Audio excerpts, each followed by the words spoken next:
1975 June 25న అర్ధరాత్రి Indira Gandhi emergency ప్రకటించింది. Emergency సమయంలో ఇందిరాగాంధీ కొడుకు సంజయ్ గాంధీకి కావలసినంత పవర్ వచ్చింది. దేశం వెనుకపడడానికి ముఖ్యమైన కారణం దేశ జనాభా ఎక్కువైపోతుందని, దీన్ని కంట్రోల్ చేయకపోతే ఇండియా ఇంకా పేద దేశంలోకి వెళ్ళిపోతుందని కుటుంబ నియంత్రణ ఆపరేషన్ చేయాలని నిర్ణయించుకున్నాడు. ఈ ఆలోచన మొదట వినడానికి బాగానే అనిపించింది, కానీ అమలు చేసే పద్ధతే ప్రజలకి భయంకరమైన చేదు అనుభవాన్ని మిగిల్చింది. ఎంతోమంది ప్రాణాలు కోల్పోయేలా చేసింది. ఎమర్జెన్సీ సమయంలో ప్రభుత్వం నేరుగా టార్గెట్ పెట్టింది. ఈ జిల్లాలలో ఒక రోజుకి, ఒక వారానికి, ఒక నెలకి ఇంతమందికి, ఇన్ని వేల మందికి ఆపరేషన్ చేయాలి అని అధికారులు పోలీసులకు ఆర్డర్ వేశారు.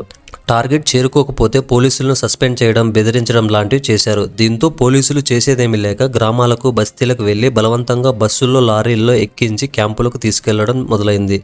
ప్రజలను ఒప్పించడానికి మీకు రేషన్ కార్డు ఇస్తాము, ఇల్లు ఇస్తాము, రేడియో, దుప్పట్లు లేదా కొంత డబ్బులు కూడా ఇస్తామని చెప్పి బ్లాక్మెయిల్ చేసి తీసుకువెళ్లేవాళ్ళు. కొంతమంది ఒప్పుకోకపోతే మీకు ఇల్లు ఇవ్వము, ఉన్న ఇళ్లను కూల్చేస్తాం, రేషన్ పెన్షన్ ఇవ్వమని కొంతమందిని బలవంతంగా లాక్కెళ్లేవారు. ఆపరేషన్లు ఎక్కువగా మగవాళ్ళకి వాసెక్టమీ, ఆడవాళ్ళకి ట్యూబెక్టమీ ఆపరేషన్లు చేశారు.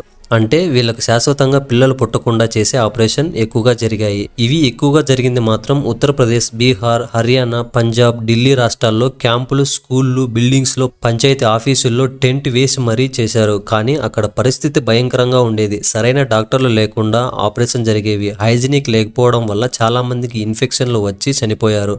హర్యానాలో ఉత్తావార్ గ్రామంలో రాత్రికి రాత్రి పోలీసులు, అధికారులు వచ్చి ఒకే రోజులో 800 మందిని బలవంతంగా తీసుకుపోయి వాసెక్టమీ ఆపరేషన్ చేశారు.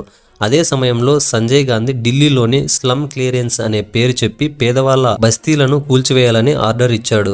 టార్క్మాన్ గేట్ ప్రాంతంలో వేలాది పేద ఇళ్లను కూల్చేశారు.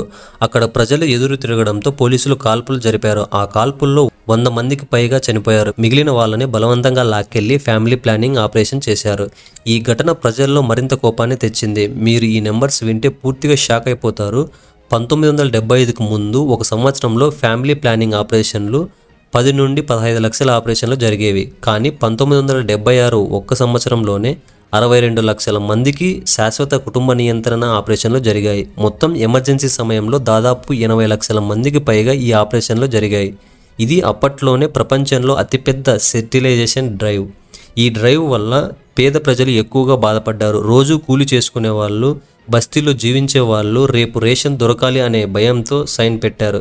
ఇంకొంతమందిని సైన్ లేకుండానే లాక్కొని వెళ్లి మరీ ఆపరేషన్ చేశారు. హర్యానాలోని ఉత్తవార్ ఊర్లో 800 మందికి ఒకే రోజు ఆపరేషన్ చేయడంతో 100 మందికి పైగా సీరియస్ అయ్యి అందులో చాలా మంది చనిపోయారు.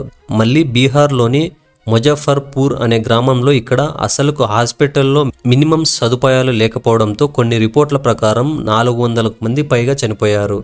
ఢిల్లీలో స్లమ్ క్లియరెన్స్ గేట్ దగ్గర 100 మంది దాకా చనిపోయారు. దేశవ్యాప్తంగా చూసుకుంటే మొత్తం గవర్నమెంట్ లెక్కల ప్రకారం 2000 మందికి పైగా చనిపోయారనే అంచనా మాత్రమే ఉంది.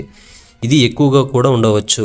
ఇంతమంది చనిపోవడానికి కారణం ఒకే రోజులో వందలాది మందిని లారీల్లో, బస్సుల్లో లాక్కెళ్లి లైన్లో నిలబెట్టించి మరీ ఆపరేషన్లు చేయడం, అందులోనూ డాక్టర్లు లేకపోవడం, శిక్షణ పొందిన సర్జన్స్ ఎక్కువగా లేకపోవడం, అనుభవం తక్కువ ఉన్న డాక్టర్లు, ట్రైనింగ్ తీసుకుంటున్న వాళ్ళు ఆపరేషన్లు చేసేవారు. టార్గెట్ ప్రెజర్ ఎక్కువ అవడం వల్ల త్వరగా పూర్తి చేయాలనే ఒత్తిడి ఎక్కువగా ఉండటం, శస్త్రచికిత్స పరికరాలు అంటే సిజర్స్, స్కాల్పల్స్ సరిగ్గా లేకపోవడం, శుభ్రం చేయకుండానే ఒక వ్యక్తికి వాడిన దాన్నే మరో వ్యక్తికి అలాగే వాడే ఆపరేషన్స్ తొందరగా చేయడం వల్ల కట్టు సరిగ్గా కాలేదు. చాలా మందికి ఇన్ఫెక్షన్ విపరీతంగా ఎక్కువై చనిపోయారు.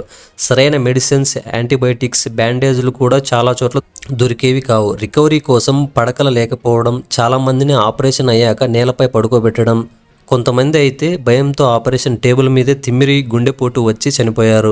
ఇంకా కొంతమంది ఇన్ఫెక్షన్ వల్ల, ఆపరేషన్ సమయంలో బ్లీడింగ్ ఎక్కువ అవడం వల్ల, బలహీనతతో, జ్వరంతో చనిపోయారు.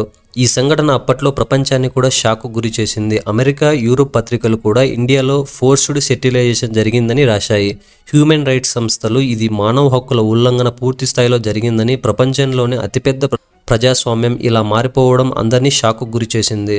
కానీ ఆపరేషన్లో చనిపోయిన ప్రజల సంఖ్య పెరిగే కొద్దీ దేశవ్యాప్తంగా అసహనం పెరగడంతో పత్రికలు సైలెంట్గా ఉన్నప్పటికీ లోలోపల మాటల ద్వారా, గుసగుసల ద్వారా ప్రజలు గ్రామాల నుంచి పట్టణాలకి ఒకరినొకరు నిజాలు మాట్లాడుకోవడం ప్రారంభించారు. 1977లో పరిస్థితి మరింత కఠినం కావడంతో అనుకోకుండా 1977 మార్చి 21న ఇందిరాగాంధీ ఎమర్జెన్సీ ఎత్తివేసింది. వెంటనే దేశవ్యాప్తంగా ఎన్నికలు ప్రకటించబడ్డాయి. ఆ ఎన్నికల్లో ప్రజలు తమ ఓటుతో గట్టి సమాధానం ఇచ్చారు. ఇందిరాగాంధీ ఘోరంగా ఓడిపోయింది. తొలిసారి జనతా పార్టీ అధికారంలోకి వచ్చింది. వెంటనే షా కమిషన్ అనే విచారణ కమిటీని ఏర్పాటు చేసి ఎంక్వైరీ చేపించింది. అందులో క్లియర్గా రాసి ఉంది, ఎమర్జెన్సీ కాలంలో మానవ హక్కులు ఉల్లంఘించబడ్డాయి, బలవంతపు ఆపరేషన్లు జరిగాయి, వేలాది మంది ప్రాణాలు పోయాయి, వేలాది మంది కుటుంబాలు పూర్తిగా రోడ్డు మీద పడ్డారు.